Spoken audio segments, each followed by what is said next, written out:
Everyone, welcome back to my channel. आज हम I am not a robot की story को एक्सप्लेन करेंगे। इस ड्रामे की स्टोरी लाइन बहुत ही इंटरेस्टिंग है। इसके टोटल 32 एपिसोड्स हैं। ये रोमांटिक, कॉमेडी और साइंस फिक्शन ड्रामा है। तो चलिए बिना किसी देरी के इसकी स्टोरी पे नजर डालते हैं।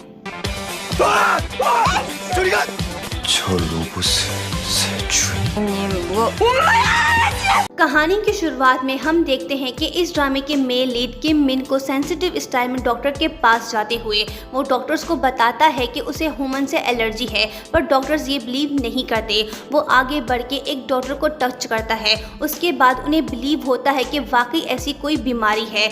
डॉक्टर उसे मिलिट्री से एग्जेम्प्ट कर देते हैं ह्यूमन एलर्जी की वजह से। किम मिन ह्यूमन एलर्जी की वजह से दुनिया से कट ऑफ होता है और अकेले ही जिंदगी बसर करता है, क्योंकि किसी के टच करने से उसकी जान को खतरा हो सकता है। उसके बाद हम देखते हैं इस ड्रामे की फीमेल लीड जिहा को स्टोर के बाहर। दरअसल वो लिमिटेड एडिशन फिगर्स के लिए एक रात पहले से ही मौजूद है ताकि वो उसे ले सके और अपने कस्टमर तक पहुंचा सके। जिहा कामयाब होती है। वो गेमिंग फिगर्स लेके जा रही होती है, तभी उस बॉक्स पे कैचअप लग जाता है, पर उसे पता नहीं चलता। गेमिंग फिगर लेने के बाद वो उसे डिलीवर करने जाती है। वहाँ पहुँच के हम देखते हैं ये तो किम मिन है, यानी वही ह्यूमन एलर्जी वाला। वो बॉक्स लेके उसे दूरबीनी से चेक करता है, क्योंकि वो सेंसिटिव पर्सन है। जब वो देखता है बॉक्स पे दाग लगा हुआ है, वो टेंस होता है। फिर जिया उससे कमीशन के $300 मांगती है, पर किम मिन उसे साफ मना कर देता है। वो कार चला के वहाँ से जाने की कोशिश करता है, पर कार जिया को हिट करती है और वो नीचे गिर जाती है। किम मिन ये देख उसके पास आता है, पर जिया उसे पकड़ने की कोशिश करती है। वो वहाँ से निकलने की कोशिश करता है, क्योंकि टच करने से उसकी तबीयत बिगड़ सकती है। जिया उससे पैसे मांगती है, पर वो नहीं देता। फिर जिया उसका कॉलर पकड़ लेती है। किम मिन उसे धक्का दे के वहाँ से चला जाता है, पर रास्ते में वो अपने आप को इंजेक्ट करता है, क्योंकि जिया ने उसे टच किया होता है। घर जाने के फौरन बाद वो अपने डॉक्टर से कांटेक्ट करता है। वो उसे आके बताता है कि इस बीमारी का कोई इलाज नहीं है। दरअसल ये डॉक्टर उसका 15 साल से इलाज करने की कोशिश कर रहा है। वो किम मिन को एक वॉच देता है और उसे समझाता है कि अगर इसकी रीडिंग 2000 से ऊपर जाए तो तुम मर सकते हो। अब ये डिवाइस उसे पहनना होगा। फिर किम मिन के घर के अंदर एक ड्रोन आता है। जब वो उसमें देखता है तो एक यूएसबी होती है। वो यूएसबी प्लग करके देखता है तो उसमें वीडियो होती है। डॉक्टर होंग, जिसने रोबोट बनाया होता है, वो किम मिन को इनवाइट करता है रोबोट देखने के लिए और उसे न्यू ओनर कहता है इस रोबोट का। किम मिन ये देख हैरान होता है। वो अगले दिन वेयर हाउस जाता है ताकि उस रोबोट को देख सके। वहाँ पहुँच के वो उस रोबोट को देखता है और थोड़ा डरने लगता है, क्योंकि उसे शक होता है ये रोबोट नहीं, शायद ह्यूमन है। जब उसे बिलीव होता है ये तो वाकई रोबोट है, वो जाके उसे टच करता है। कुछ देर बाद भी उसे कुछ नहीं होता टच करने से। वो इस रोबोट से इम्प्रेस होता है। रोबोट अपना नाम आजिस 3 बताती है। किम मिन डॉक्टर होंग से मिलता है। दरअसल डॉक्टर होंग को फंडिंग चाहिए ताकि वो अपने प्रोजेक्ट को कामयाब बना सके। उसे आखिरकार एक क्लाइंट मिल गया जो कि रिच है और KM फाइनेंशियल का डायरेक्टर है। किम मिन डॉक्टर होंग को रोबोट उसके घर लाने को कहता है ताकि उसे टेस्ट कर सके। डॉक्टर होंग भी यही चाहता है। फिर किम मिन को पता चलता है कि KM फाइनेंशियल, जिसका वो डायरेक्टर भी है, वहाँ इम्पोर्टेंट मीटिंग चल रही है। वो मीटिंग अटेंड करने का फैसला करता है।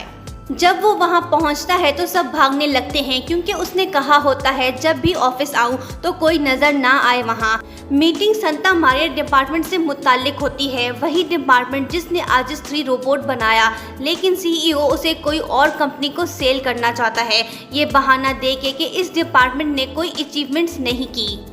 ये झूठ सुन के किम मिन हंसता है, क्योंकि उसने अपनी आंखों से उनकी अचीवमेंट्स देखी हैं। किम मिन उस प्रपोजल को डिले करने को कहता है ताकि वो रोबोट को टेस्ट करके फिर डिसाइड करे। फिर जिया अपनी इन्वेंशन हार्ट लैम्प को देख खुश होती है और उसकी ख्वाहिश है कि वो कंपटीशन में हिस्सा लेके इस प्रोजेक्ट को कामयाब बनाए और इसका लैम्प मार्केट में सेल हो। और दूसरी तरफ डॉक्टर होंग और उसकी टीम संता मारिया खुश होते हैं कि किम मिन को रोबोट पसंद आया, अब उन्हें फंडिंग मिल सकेगी। फिर एक इंसिडेंट होता है। वहाँ लैब में मौजूद एक टीम मेंबर कैन थ्रो करता है। उसका एक बूंद जाके रोबोट पे गिरता है और शॉर्ट सर्किट होने की वजह से रोबोट में टेक्निकल खराबी हो जाती है। डॉक्टर होंग ये देख परेशान होता है कि अब क्या होगा। वो किम मिन को कॉल करके 2 दिन के लिए टेस्टिंग पोस्टपोन करने को बोलता है, पर वो नहीं मानता। वो कहता है कि 2 दिन के अंदर सांता मारिया डिपार्टमेंट सेल होने वाला है, हमारे पास सिर्फ 2 दिन है टेस्ट करने के लिए। डॉक्टर होंग ये सुन के और टेंस होता है। जिया घर आती है तो उसका भाई उस पे गुस्सा होता है क्योंकि उसने $10,000 अपने भाई के लेके अपने प्रोजेक्ट में इन्वेस्ट कर दिए। उसका भाई उससे पैसे वापस करने को बोलता है। जिया ये सुन परेशान होती है। दूसरी तरफ डॉक्टर होंग परेशान होता है। तभी वो अपनी एक्स गर्लफ्रेंड की पिक्चर देखता है जिसकी फेस को मॉडल बना के रोबोट में लगाया उसने। वो कॉल करके जिया को मिलने को बोलता है। डॉक्टर होंग जिया से मिलके उसे नकली रोबोट बनने का ऑफर देता है, बदले में $10,000 देने को कहता है। जिया ये सुन मान जाती है क्योंकि उसे भी पैसों की ज़रूरत है। जिया जब लैब जाती है तो रोबोट को देख हैरान होती है। डॉक्टर होंग और सांता मारिया टीम उसे ट्रेन करने की कोशिश करते हैं ताकि वो रोबोट की तरह बिहेव करे। वो जिया को रोबोट जैसा तैयार करते हैं। रोबोट और जिया का फेस एक जैसा होने की वजह से दोनों में फर्क महसूस नहीं होता। सब खुश होते हैं। उसके बाद एक दिन किम मिन को पता चलता है कि उसका नेकलेस नहीं उसके पास। फिर उसे याद आता है कि नेकलेस उसी लड़की के पास होगा जिसको उसने कमीशन नहीं दिया था। अगली सुबह Santa Maria team robot Aziz 3 को डिलीवर करने किम मिन के घर जाती है। रास्ते में जिया को किम मिन का कॉल आता है। वो उसे नेकलेस वापस देने को बोलता है, पर जिया उसे कमीशन देने को बोलती है। सांता मारिया टीम जिया को एक बॉक्स में किम मिन के घर डिलीवरी कर देते हैं। किम मिन जैसे ही उस बॉक्स के पास आता है वो आजिस 3 को हाय बोलता है। जिया जब अपनी आंखें खोलती है तो उसे देख शॉक्ड होती है। किम मिन उसका ये बिहेवियर देख सोचने लगता है। वो डॉक्टर होंग को कॉल करके बताता है। डॉक्टर होंग उसे झूठ बोल के कहता है कि तुम्हें इसको ऑपरेशन मूड में लाना होगा, अभी वो फ्रेंडली मूड पे है। वहीं मौजूद जिया सोचती है कि ये खड़ूस उसका मास्टर है, अब इसके लिए काम करना होगा। उसकी मजबूरी है। वो डिसाइड करती है कि चलो कुछ दिन गुजर जाएंगे। किम मिन बटन प्रेस करता है और आजिस 3 यानी जिया उसे जवाब देती है रोबोट स्टाइल में। फिर टेक्निकल इशू की वजह से जिया डिस्कनेक्ट होती है डॉक्टर होंग से।